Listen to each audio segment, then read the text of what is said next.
आइए आज एक छोटा सा टॉपिक है एंटी हाइपरटेंसिव ड्रग का, वो आपसे डिस्कस करते हैं। इस टॉपिक के अंदर हम डिस्कस करेंगे कुछ एंटी हाइपरटेंसिव ड्रग के मैकेनिज़्म के बारे में। लेकिन मैकेनिज़्म पर जाने से पहले मैं आपको कुछ बेसिक कॉन्सेप्ट हैं वो आपको बता दूं कि देखो, ये हमारी बॉडी के अंदर ये एडिनर्जिक नर्व एंडिंग है और इनके अंदर इस तरह से यहाँ हमारी बॉडी में नोर एड्रेनलिन बनती है और वेसिकल में स्टोर होती है। और फिर ये नोर एड्रेनलिन जो है ये यहाँ से रिलीज़ होती है, नर्व से रिलीज़ होने के बाद ये बाहर आई और ये नोर एड्रेनलिन बाहर आने के बाद इसके रिसेप्टर हैं, जो भी साइट है उसके ऊपर उन रिसेप्टर पे काम करेगी। इसके बेसिकली मैं दो रिसेप्टर के बारे में इन शॉर्ट आपको बता रहा हूँ, अल्फा रिसेप्टर और दूसरा लिख रहा हूँ बीटा रिसेप्टर। अल्फा रिसेप्टर जो हैं वो ज़्यादातर ब्लड वेसल्स पे होते हैं और ब्लड वेसल्स के ऊपर यदि ये नोर एड्रेनलिन रिलीज़ हुई और अल्फा रिसेप्टर इसको मिले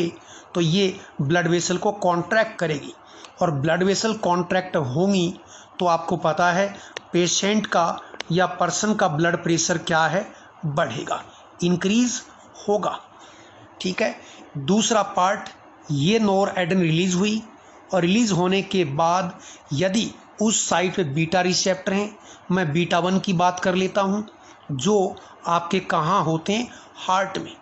और यहाँ काम करेगी और जैसे इसमें काम करेगी तो हार्ट रेट बढ़ेगी और हार्ट रेट इंक्रीज़ होगी तो पेशेंट का जो ब्लड प्रेशर है, पर्सन का ब्लड प्रेशर क्या है, बढ़ता है। अब आप कहेंगे यदि हमारी बॉडी में नोर एड्रेनलिन नॉर्मल बनती है, नॉर्मल रिलीज़ होती है, तो नॉर्मली अल्फा रिसेप्टर के थ्रू आपकी ब्लड वेसल कॉन्ट्रैक्ट होंगी और नॉर्मल बीपी रहेगा। इसी तरह से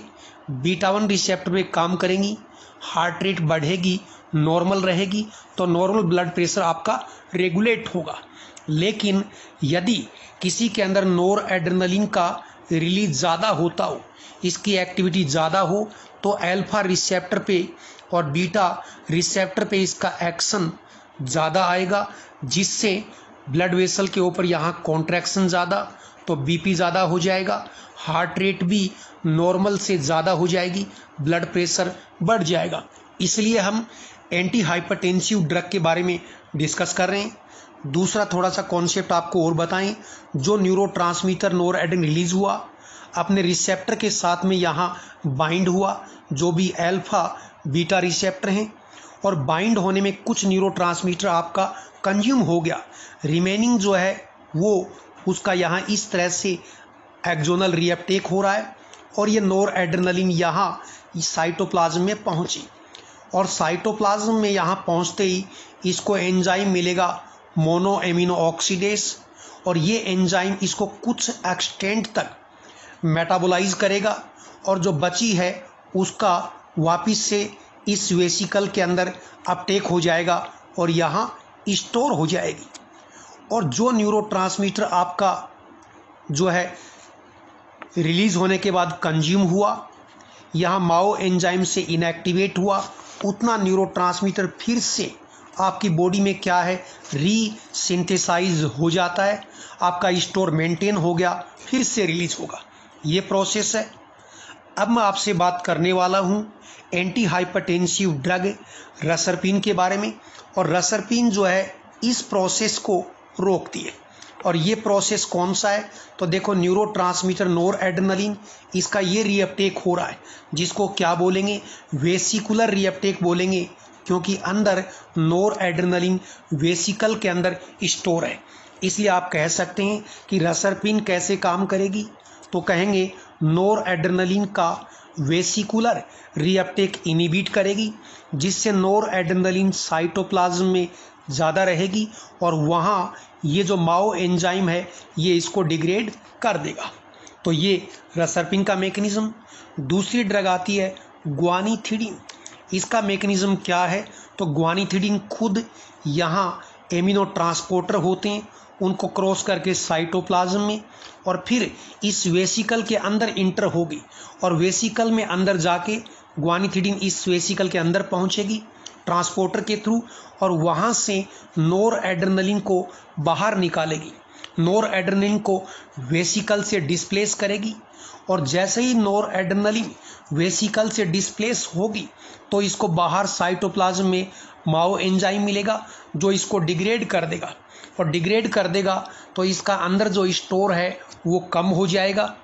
और यदि उतनी नोर एड्रेनलिन सिंथेसाइज नहीं हुई तो इसका रिलीज क्या है, कम होगा और रिलीज कम हुआ तो अल्फा रिसेप्टर और बीटा रिसेप्टर पे इसका जो एक्शन आता है वो भी कम आएगा और वो भी कम आएगा तो देखो ब्लड वेसल कम कॉन्ट्रैक्ट होंगी तो बीपी बढ़ने की जगह क्या हो जाएगा, घट जाएगा। हार्ट रेट इंक्रीज होने की जगह क्या हो जाएगी, डिक्रीज और ब्लड प्रेशर क्या है, कम हो जाएगा। तो ये आपकी 2 एंटी हाइपरटेंसिव ड्रग हैं। इन शॉर्ट यदि मैं कॉम्पिटिटिव एग्जाम के हिसाब से आपको बताऊं तो रसरपिन का मैकेनिज्म क्या है तो कहेंगे इनिबिट और कौन सा अपटेक, वेसिकुलर रीअपटेक। और ग्वानिथिडीन का मैकेनिज्म क्या है तो कहेंगे कि नोर एड्रेनलिन को वेसिकल से डिस्प्लेस करेगी, स्टिकियोमेट्रिकली डिस्प्लेसमेंट करेगी और इससे नोर एड्रेनलिन साइटोप्लाज्म में रिलीज होगी और वहाँ माओ एंजाइम इसको डिग्रेड कर देगा और इसका स्टोर जो है डिप्लीट होगा और उसके बाद इसका रिलीज और इसका एक्शन भी क्या आएगा, कम आएगा। और ये रसरपिन और ग्वानिथिडीन इसको हम एंटी हाइपरटेंसिव ड्रग के क्लासिफिकेशन में किस नाम से रखते हैं, एडिनर्जिक न्यूरॉन ब्लॉकर, क्योंकि ये एडिनर्जिक जो एक्टिविटी है उसको ये क्या करते हैं, कम करते हैं और इससे इनका एंटी हाइपरटेंसिव एक्शन आता है। अब भी यदि आपको किसी भी तरह का डाउट है तो इस नंबर के ऊपर आप व्हाट्सएप करके अपनी जानकारी ले सकते हैं और इसी के साथ ही आपका बहुत बहुत धन्यवाद।